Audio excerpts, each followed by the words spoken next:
जय माँ काली के। देखिए, सभी जानो जो साधक हो, जो अघोर साधना में जो लीन है, जो शमशान साधक हैं, इस तरह के साधक ज्ञात करें, जाने कि जैसे ही आप साधना प्रारंभ करेंगे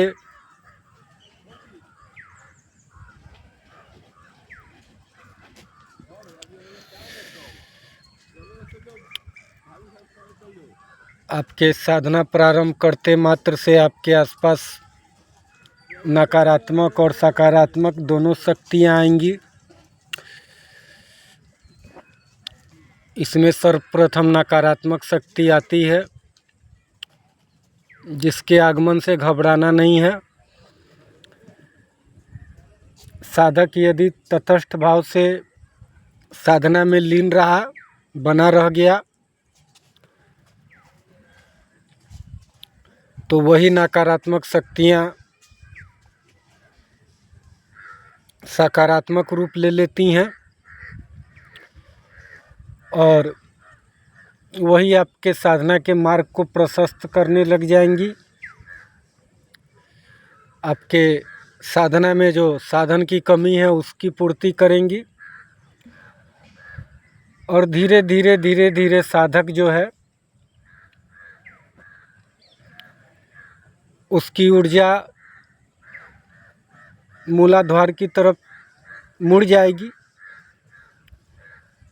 और साधक जो है धीरे धीरे स्थिर हो जाएगा।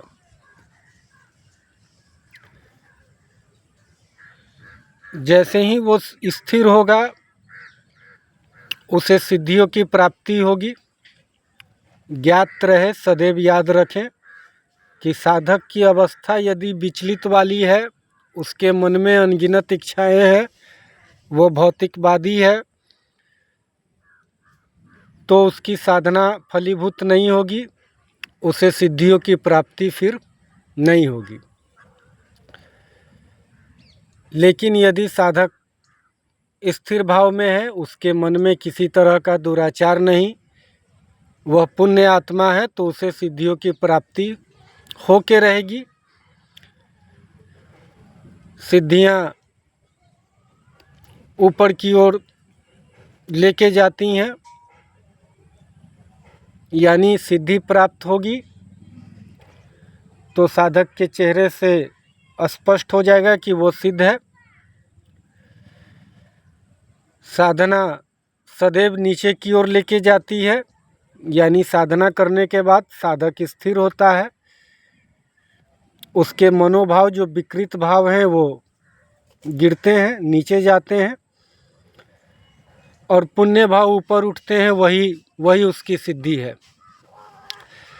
तो इस तरह उचित मनोभाव से साधना करेंगे तो सिद्धियों की प्राप्ति होके रहेगी। सभी जानो कि सिद्धियां किसी के वशीभूत नहीं, किसी की गुलाम नहीं, मेरी भी नहीं, किसी की नहीं, तो वो किसी को भी प्राप्त हो सकती हैं। बता मैं रहा हूँ, हो सकता है इस मार्ग पर कोई और चले और सिद्धि उसे प्राप्त हो जाए।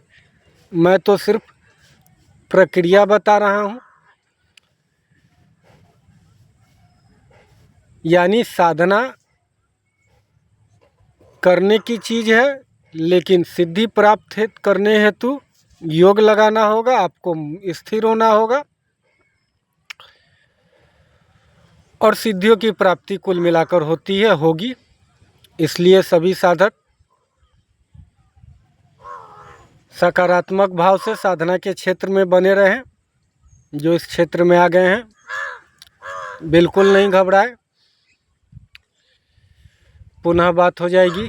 जय माँ काली के।